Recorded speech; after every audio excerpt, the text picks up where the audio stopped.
ನಮಸ್ಕಾರ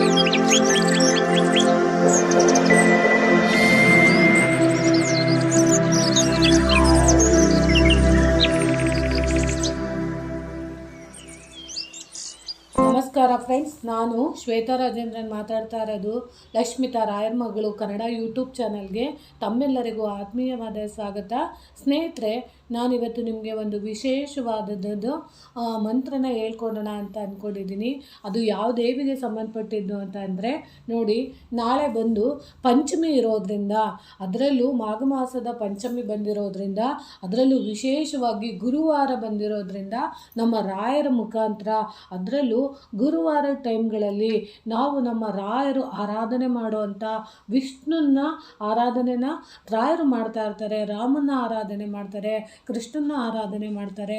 ಅಂಥ ಆರಾಧನೆ ಮಾಡುವಂಥ ನಮ್ಮ ಗುರುರಾಯರ ಮುಖಾಂತರ, ಅದರಲ್ಲೂ ಗುರುವಾರ ವಿಶೇಷವಾಗಿ ಬಂದಿರೋಂಥ ಮಾಘ ಮಾಸದ ಪಂಚಮಿ ದಿನ ನಾವು ವಾರಾಹಿ ತಾಯಿನ ನಾವು ಸ್ಮರಿಸೋದ್ರಿಂದ ಖಂಡಿತವಾಗ್ಲೂ ನಮ್ಮ ಮನೆಯಲ್ಲಿ ಯಾವುದೇ ರೀತಿ ಸಮಸ್ಯೆಗಳಿರ್ಬೋದು, ಜಗಳಗಳಿರ್ಬೋದು, ಭೂಮಿಗೆ ಸಂಬಂಧಪಟ್ಟಂಥದ್ದು ಯಾವುದೇ ತಕರಾರಿರ್ಬೋದು, ಕೋರ್ಟ್ ಕಚೇರಿ ಕೆಲಸಗಳಲ್ಲಿ ನಿಮಗೇನಾದರೂ ಅಡೆತಡೆ ಆಗ್ತಾ ಇದೆ, ನಮ್ಮ ಕೋರ್ಟಲ್ಲಿ ನಮ್ಮ ಜಮೀನಿನ ಕೇಸಿಗೆ ಅಂತ ಹೇಳಿ ನಾವು ಕೋರ್ಟ್ಗೆ ಹಾಕ್ಕೊಂಡಿದ್ದೀವಿ, ಆದರೆ ಇಷ್ಟು ವರ್ಷ ಆದ್ರೂ ನಮ್ಮ ಕೋರ್ಟಲ್ಲಿರೋಂಥ ಕೇಸು ಡಿಕ್ಲೇರ್ ಆಗ್ತಾ ಇಲ್ಲ, ನಾವು ಮನೆ ತೊಗೊಬೇಕು ಅಂದ್ಕೊಂಡಿದ್ದೀವಿ, ಆದರೆ ಮನೆ ತೊಗೊಳಕ್ಕಾಗ್ತಾ ಇಲ್ಲ, ನಮಗೆ ಶತ್ರುಗಳ ಕಾಟ ಜಾಸ್ತಿ ಇದೆ, ನಾವು ಹೋಗಿರೋ ಮನೆ ಬಾಡಿಗೆ ಮನೆಗಳಲ್ಲಿ ಸುಮಾರು ಜನ ಹೆಣ್ಮಕ್ಳು ಇರ್ತಾರೆ, ಆದರೆ ಆ ಮನೆ ಅವ್ರಿಗೆ ಆಗಿ ಬರ್ತಾ ಇರಲ್ಲ. ಯಾಕಂದರೆ ಪ್ರತಿದಿನ ಮನೆಯಲ್ಲಿ ಜಗಳ ಆಗ್ತಾ ಇರುತ್ತೆ, ಮನಸ್ತಾಪ ಬರ್ತಾ ಇರುತ್ತೆ, ಕಿತ್ತಾಟ ಬರ್ತಾ ಇರುತ್ತೆ, ಶತ್ರುಗಳು ಕಾಟ ಇರ್ತಾರೆ, ಮನೆ ಅಕ್ಕಪಕ್ಕದ ಮನೆಯವರೇ ನಮ್ಮ ವಿರುದ್ಧ ನಮ್ಮ ಜೊತೆ ಮಾತಾಡ್ತಾರೆ, ಪ್ರೀತಿಯಿಂದ ಮಾತಾಡೋದಿಲ್ಲ, ಎದುರಿಗೆ ಒಂಥರ ನಡ್ಕೊತಾರೆ, ಬೆನ್ನಿಂದೆ ಇನ್ನೊಂದು ಥರ ಮಾತಾಡ್ಕೊತಾರೆ, ಆಮೇಲೆ ನಮಗೆ ಗೊತ್ತಿಲ್ಲದಿದ್ದಂಗೆ ಮಾಟ ಮಂತ್ರ ಎಲ್ಲ ಮಾಡ್ತಾ ಇರ್ತಾರೆ, ಆಮೇಲೆ ನಾವು ಏನು ಮಾಡಬೇಕು ಅಂತ ಅವ್ರಿಗೆ ಗೊತ್ತಾಗೋದಿಲ್ಲ, ಆಮೇಲೆ ಪದೇ ಪದೇ ಮನೆಗಳಲ್ಲಿ ಮಕ್ಕಳಿಗೆ ಆರೋಗ್ಯ ಸಮಸ್ಯೆ ಅನ್ನೋದು ಕಾಡ್ತಾ ಇರುತ್ತೆ. ನಮ್ಮ ಮಕ್ಕಳು ಇವತ್ತು ಚೆನ್ನಾಗೇ ಇರ್ತಾರೆ, ಬೆಳಗ್ಗೆಯಿಂದ ಚೆನ್ನಾಗಿರ್ತಾರೆ, ಸಂಜೆ ಅಷ್ಟರಲ್ಲಿ ಏನಾದರೂ ಒಂದು ಆರೋಗ್ಯ ಸಮಸ್ಯೆ ಅನ್ನೋದು ನಮಗೆ ಕಾಡ್ತಾ ಇದೆ, ನಾವು ಏನು ಮಾಡಬೇಕು ಅಂತ ಗೊತ್ತಾಗ್ತಾ ಇರಲ್ಲ ಅಂತ ಕೆಲವೊಬ್ಬರು ನನ್ನ ಹತ್ರ ಮಾತಾಡ್ತಾ ಇರ್ತಾರೆ. ಆಮೇಲೆ ಅವ್ರಿಗೆ ಭಯ ಆಗ್ತಾ ಇರುತ್ತೆ, ಯಾವಾಗ್ಲೂ ನಾವಿರೋ ಮನೆಯಲ್ಲಿ ನಮಗೆ ಏನೋ ಪ್ರಾಬ್ಲಮ್ ಆಗಿರ್ಬೋದಾ, ನಾವು ಸತ್ತೋಗ್ಬಿಡ್ತೀವಾ, ಅಥವಾ ನಮ್ಗೆ ಯಾರಾದರೂ ಏನಾದರೂ ಮಾಡಿಸ್ಬಿಟ್ಟಿದ್ದಾರಾ ಅನ್ನೋ ಗೊಂದಲದಲ್ಲಿ ತುಂಬ ಹಿಂಸೆ ಪಡ್ತಾ ಇರ್ತಾರೆ.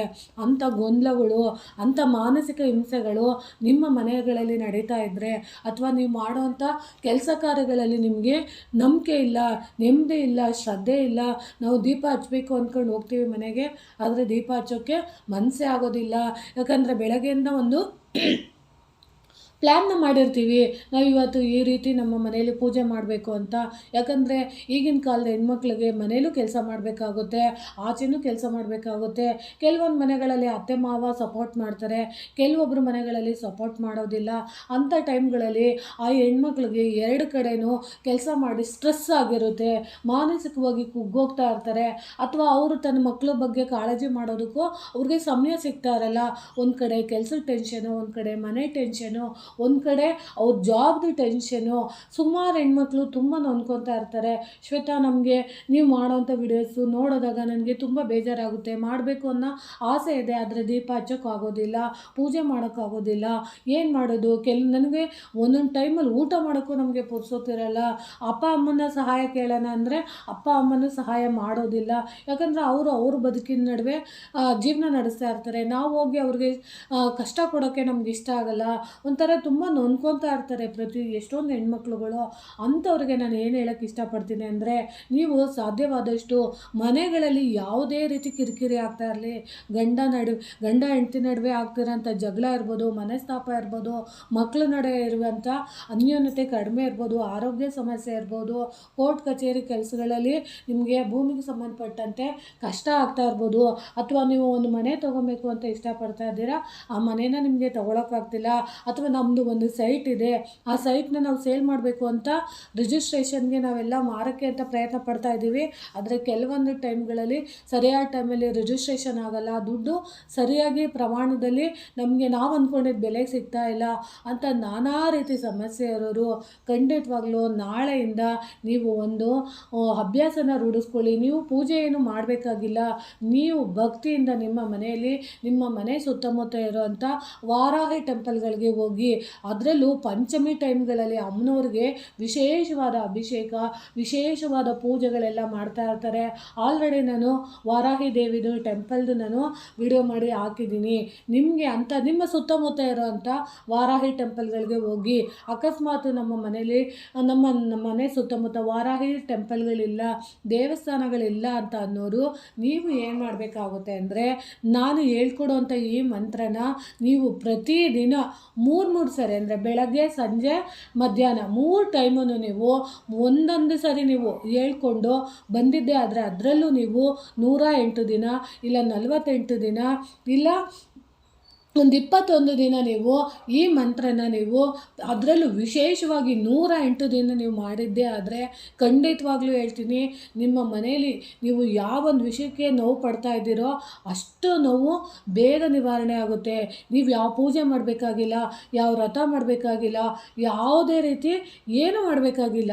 ನೀವು ಮಾಡಬೇಕಾಗಿರೋದು ಏನು ಅಂದರೆ, ಬೆಳಗ್ಗೆ ನೀವು ಕೆಲಸಕ್ಕೆ ಹೋಗೋದಕ್ಕಿಂತ ಮುಂಚೆ ಸ್ನಾನ ಮಾಡಿರ್ತೀರ, ಸ್ನಾನ ಮಾಡಿದ ನಂತರ ನಿಮ್ಮ ಮನೇಲಿ ಫೋಟೋ ಇಲ್ಲ ಅಂದ್ರೂ ಎಲ್ಲಾದರೂ ನಿಮ್ಮ ದೇವರ ಮನೆಯಲ್ಲಿ ನೀವು ಕೂತ್ಕೊಂಡಿದ್ದು ನಿಮ್ಮ ಮನೆ ದೇವ್ರ ಮುಂದೆನೇ ತಾಯಿ ಮಹಾಲಕ್ಷ್ಮಿ ಫೋಟೋ ಇದ್ದರೆ ಅಥವಾ ದುರ್ಗಾದೇವಿ ಇದ್ದರೆ, ನಿಮ್ಮ ಮನೆಯಲ್ಲಿ ಯಾವುದು ಶಕ್ತಿ ದೇವತೆ ಹೆಣ್ಣು ದೇವತೆ ಇದೆಯೋ ಆ ದೇವಿ ಮುಂದೆ ಒಂದು ದಾಳಿಂಬೆಯನ್ನು ಇಟ್ಕೊಳ್ಳಿ.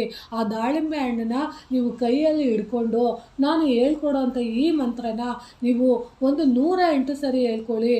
ಅಂದರೆ ಪ್ರತಿದಿನ 108 ಸರಿ ನಿಮ್ಗೆ ಹೇಳೋಕ್ಕಾಗಲಿಲ್ಲ ಅಂದರೆ ಬೆಳಗ್ಗೆ ಒಂದು ಸರಿ, ಮಧ್ಯಾಹ್ನ ಒಂದು ಸರಿ, ಸಂಜೆ ಒಂದು ಸರಿ ನೀವು ಆ ದಾಳಿಂಬೆ ಹಣ್ಣನ್ನು ನೀವು ಕೈಯಲ್ಲಿ ಹಿಡ್ಕೊಬೇಕು.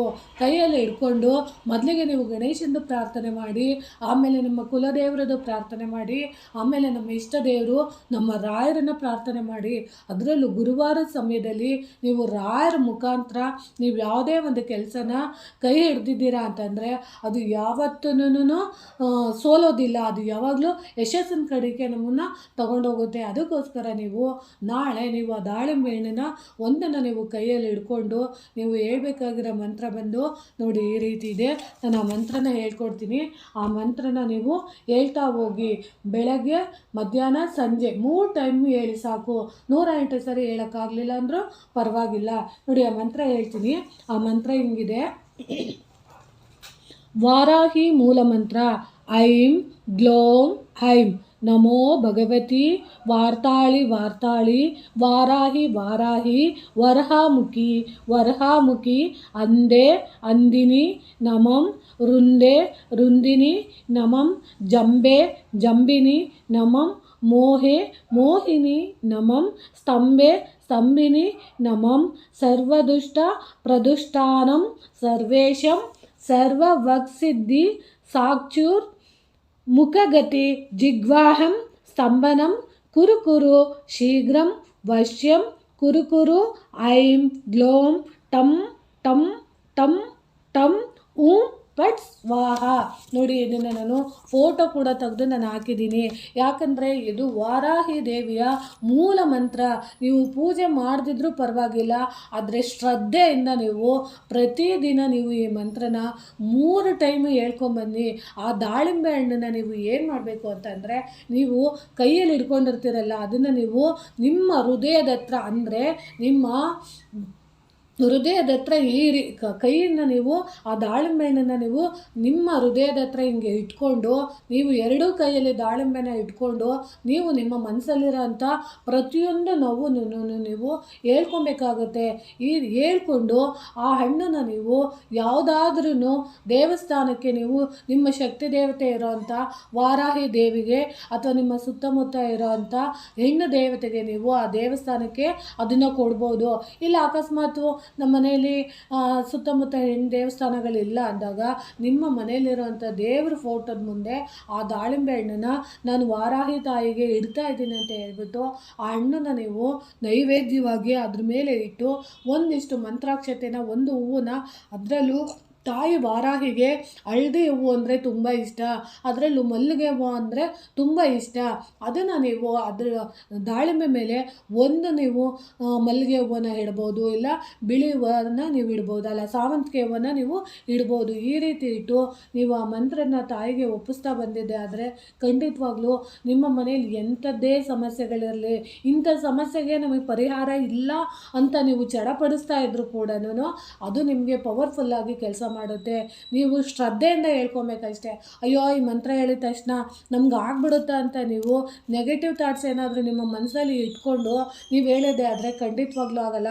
ಯಾವುದನ್ನೇ ಆಗಲಿ ನಾವು ಒಳ್ಳೆ ಮನಸ್ಸಿಂದ ನಮ್ಗೆ ಇದನ್ನು ಮಾಡಿದ್ರೆ ಖಂಡಿತವಾಗ್ಲೂ ಒಳ್ಳೆಯದಾಗುತ್ತೆ ಅಂತ ನೀವು ಅದರಲ್ಲೂ ಈ ಮಂತ್ರನ ನೀವು ಬ್ರಾಹ್ಮಿ ಮುಹೂರ್ತದಲ್ಲಿ ಅದರಲ್ಲೂ ನೀವು ಬೆಳಗಿನ ಜಾವ ನೀವು ಸ್ನಾನ ಮಾಡಿ, ಅದರಲ್ಲೂ ನೀವು ಸ್ನಾನ ಮಾಡೋಂಥ ಸಂದರ್ಭದಲ್ಲಿ ಸ್ವಲ್ಪ ನೀವು ಆ ನೀರಿಗೆ ನೀವು ಸ್ವಲ್ಪ ಒಂದು ಚಿಟಿಕೆ ಅರಿಶಿಣ, ಒಂದು ಚಿಟಿಕೆ ಉಪ್ಪು, ಒಂದಿಷ್ಟು ಹಾಲು, ಇಷ್ಟನ್ನು ಮತ್ತು ಅರಿಶಿಣ ಪುಡಿನ ನೀವು ಬೆರೆಸ್ಬಿಟ್ಟು ನೀವು ಸ್ನಾನ ಮಾಡಿಬಿಟ್ಟು ಬಂದು ನೀವು ಈ ತಾಯಿನ ನೀವು ಸಂಕಲ್ಪ ಮಾಡಿಕೊಂಡು ಮನಸ್ಸಲ್ಲಿ ಇಲ್ಲ ನಾನು ಇವತ್ತಿನ ದಿನದಿಂದ ನಾನು 108 ದಿನ ನಾನು ಸಂಕಲ್ಪ ಮಾಡಿ ಈ ಮಂತ್ರನ ನಾನು ಪಠಿಸ್ತೀನಿ ಅಂತ ನೀವು ಶ್ರದ್ಧಾ ಭಕ್ತಿಯಿಂದ ನೀವು ಇದನ್ನು ಪಠಿಸಿದ್ದೆ ಆದರೆ ನಿಮ್ಮ ಮನೆಯಲ್ಲಿರೋ ಎಂಥದ್ದೇ ಸಮಸ್ಯೆ ಇರಲಿ, ಈ ಸರ್ವ ರೋಗಕ್ಕೆ ಇದೇ ನಿಮಗೆ ಮದ್ದು. ನೀವೇನು ಮಾಡಬೇಕಾಗಿಲ್ಲ. ನೀವು ಎಷ್ಟು ಪ್ರೀತಿಯಿಂದ ಅಮ್ಮನವ್ರನ್ನ ಕರಿತೀರೋ ಅಷ್ಟು ಅವರು ಪ್ರೀತಿಯಿಂದ ನಿಮಗೆ ಬಂದು ಸಹಾಯ ಮಾಡ್ತಾರೆ. ಮತ್ತು ನೀವು ಅಂದ್ಕೊಂಡಿರೋದಕ್ಕೆ ಸಕ್ಸಸ್ ಮಾಡೋದಕ್ಕೆ ಅವರು ಹೆಲ್ಪ್ ಮಾಡ್ತಾರೆ. ಯಾಕಂದರೆ ಈ ತಾಯಿನ ನಂಬಿರೋರು ಇದು ನೋಡೋಕ್ಕೆ ತಾಯಿ ಉಗ್ರ ರೂಪದಲ್ಲಿರ್ಬೋದು, ಆದರೆ ವಾರಾಹಿ ಅಮ್ಮನ ಹಂದಿ ರೂಪದಲ್ಲಿದ್ದಾರೆ. ಆದರೆ ತಾಯಿ ಬಂದು ನಮ್ಮ ಕಷ್ಟಗಳನ್ನ ಹೆಂಗೆ ಈಗ ಹಂದಿ ಬಂದು ಇಡೀ ಮನೆ, ಇಡೀ ವರಾಂಡ ಅಥವಾ ಇಡೀ ಊರನ್ನಲ್ಲಿರೋಂಥ ಗಲೀಜನ್ನೆಲ್ಲ ಹೆಂಗೆ ದೂರ ಮಾಡುತ್ತೋ ಅದೇ ರೀತಿ ನಮ್ಮ ಜೀವನದಲ್ಲಿ ಅಂದರೆ ಅದಕ್ಕೆ ಒಂದು ಅರ್ಥ ಹೇಳ್ತಾರೆ. ಏನಂತ ಅಂದರೆ ಇವಾಗ ವಾರಾಹಿ ಅಮ್ಮನ ಕಾಡುಗಳಲ್ಲಿ ಹಂದಿಗಳ ರೂಪದಲ್ಲಿ ಬೆಳೆಸ್ತಾ ಇರ್ತಾರೆ, ಆದರೆ ಇದು ಊರಲ್ಲಿ ಬೆಳೆಸೋವಂಥ ಹಂದಿ ಆಗಿರೋಲ್ಲ. ಇದು ಬಂದು ಕಾಡಿನಲ್ಲಿ ಬೆಳೀತಾ ಇರುತ್ತೆ. ಅದು ಬಂದು ಶ್ವೇತ ಹಂದಿ ಆಗಿರುತ್ತೆ, ಅದರಲ್ಲೂ ಬಿಳಿ ಬಣ್ಣದಿಂದ ಕೂಡಿರುತ್ತೆ. ಆ ತಾಯಿ ಎಷ್ಟು ಸುಂದರವಾಗಿರ್ತಾರೆ ಅಂತ ಅಂದರೆ ನಿಜವಾಗ್ಲೂ ಹೇಳ್ತೀನಿ, ಆ ತಾಯಿನ ನೀವು ನಂಬಿಟ್ರೆ ನಿಮ್ಮ ಮನೇಲಿ ಎಂಥದ್ದೇ ಕಷ್ಟಗಳಲ್ಲಿ ಮಾಟ ಮಂತ್ರ ಪಿಶಾಚಿಗಳ ಕಾಟ, ಶತ್ರುಗಳ ಕಾಟ, ನಮಗೆ ಸೋಲು ಸೋಲು ಸೋಲು ನಮಗೆ ನೆಮ್ಮದಿ ಇಲ್ಲ ಅಂತ ಅನ್ನೋರು ಇಷ್ಟನ್ನು ನೀವು ಮಾಡ್ತಾ ಬನ್ನಿ. ಯಾಕಂದರೆ ನಾನು ಇದನ್ನು ಮಾಡಿ ಇದರಿಂದ ನನಗೆ ಒಳ್ಳೆಯದಾಗಿದೆ. ಅದಕ್ಕೋಸ್ಕರ ನಾನು ನಿಮಗೆ ಹೇಳ್ಕೊಡ್ತಾ ಇದ್ದೀನಿ. ಯಾಕಂದರೆ ನಾನು ಸುಮಾರು ದಿನ ನೋಡಿ, ನೀವು ನಾನ್ ವೆಜ್ ತಿನ್ನಬೇಕಾ ಬಿಡಬೇಕಾ ಅದು ನಿಮಗೆ ಬಿಟ್ಟಿದ್ದು. ಯಾಕಂದರೆ ಒಂದು ವ್ರತನ ಅಥವಾ ಒಂದು ಮಂತ್ರನ ನಾವು ಪಠಿಸ್ತೀವಿ ಅಂತ ಅಂದರೆ ಅದನ್ನು ನಾವು ಶ್ರದ್ಧೆಯಿಂದ ಮಾಡ್ಬೋದು, ನಿಮಗೆ ಬಿಟ್ಟಿದ್ದು. ಅಥವಾ ನೀವು ಬೆಳಗ್ಗೆ ಹೇಳ್ತೀನಿ, ಸಂಜೆ ಹೇಳ್ತೀನಿ, ಮಧ್ಯಾಹ್ನ ಹೇಳ್ತೀನಿ ಅಂತ ಅಂದರೆ ಒಂದಷ್ಟು ದಿನ ನೀವು ಪ್ಲ್ಯಾನ್ ಮಾಡಿ. ಯಾಕಂದರೆ ಅದರಲ್ಲೂ ಅವತ್ತಿನ ದಿನ ನೀವು ಒಂದು ಫೋಟೋ ನಿಮ್ಮ ಮನೇಲಿ ಯಾವ ಫೋಟೋ ಇಲ್ಲ ಅಂದ್ರೆ ಒಂದು ಚಿಕ್ಕದು ಫೋಟೋ ತೊಗೊಂಡು ಮಾಡಿದ್ರೂ ನಿಮ್ಗೆ ಎಷ್ಟೋ ಅನುಕೂಲ ಆಗುತ್ತೆ ಅಂತ ನಾನು ನಿಮಗೆ ತಿಳಿಸೋಕ್ಕೆ ಇಷ್ಟಪಡ್ತೀನಿ. ಸ್ನೇಹಿತರೆ ನೋಡಿ, ನನಗೆ ಗೊತ್ತಿರೋಷ್ಟು ಮಾಹಿತಿಗಳನ್ನ ನಾನು ನಿಮಗೆ ತಿಳಿಸ್ಕೊಡ್ತಾ ಇದ್ದೀನಿ.